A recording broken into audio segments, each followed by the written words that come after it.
Who here likes to travel?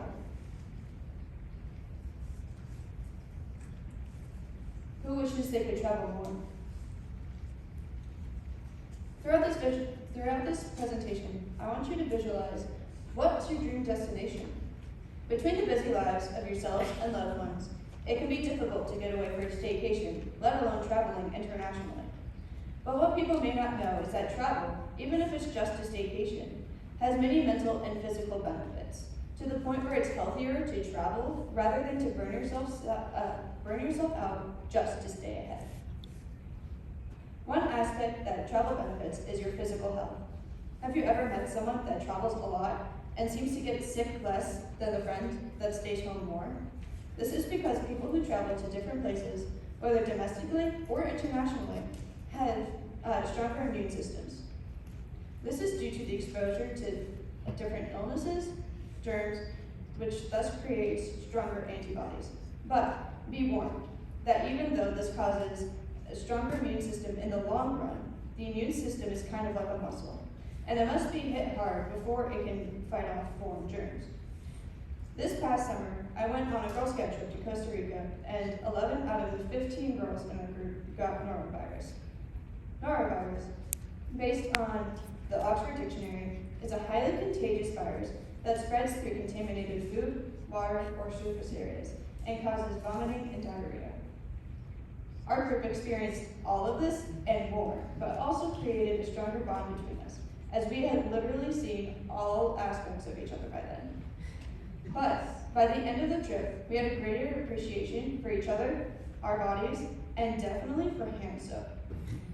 I never realized how strong our bodies are until I was hearing girls shouting, "We have another one, dump the crap and give her the pop," in a foreign country, by myself, with a group of strangers, without a cell phone.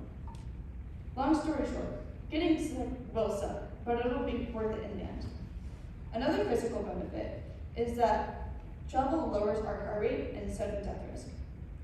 One of these studies, by the Transamerica Center for Retirement Studies and the U.S. Travel Association, found that men who don't go on yearly vacations have a 20% higher sudden death risk and a 30% higher risk of heart disease.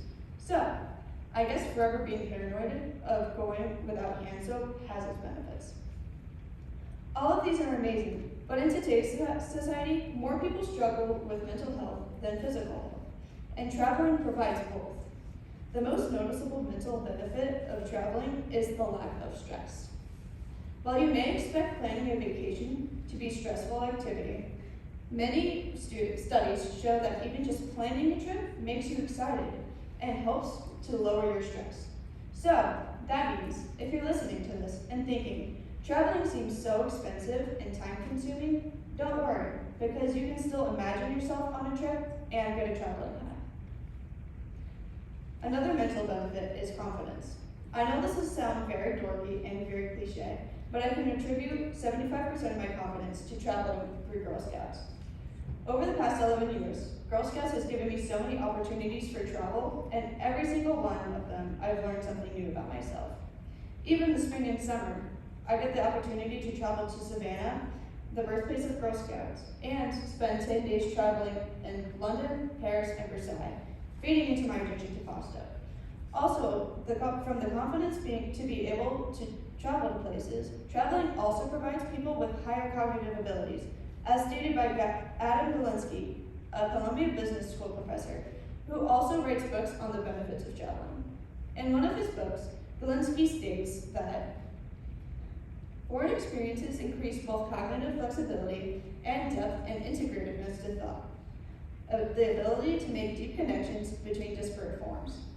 Even if the growth of creativity when I come back from traveling was a new friendship bracelet pattern, I can still look back and see these aspects being grown in myself when I come home. Also from Galinsky, someone who lives abroad and doesn't engage with the local culture will likely get less of a creative boost than someone who travels abroad and really engages in the local environment. In October of 2021, I was lucky enough to travel to Scotland to visit my father, who was then deployed. I was also able to be surrounded by Scottish culture. It really did wonders for me, and it helped me through burnout at school at that point in time.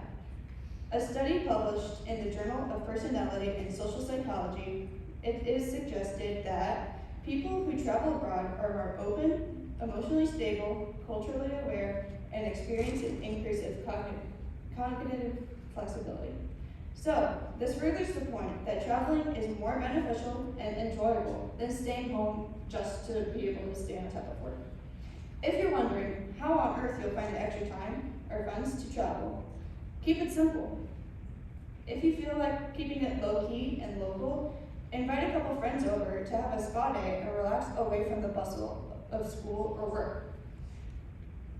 Go to a local tourist attraction that you've never had the courage to go to, because tours can sometimes be really scary. But if you feel more adventurous, there are many places that are incredible to go to, and some of them even have a price range between $25 a day and $40 a day. You can find some of these amazing places to travel to on websites like AAA, TripAdvisor, and Expedia. On this last slide, I've included a QR code that takes you to a Google document with websites you can use for travel opportunities, no matter what you decide to do though. Always remember, never leave a place without having at least one adventure. Thank you for listening, and I hope you have a great night.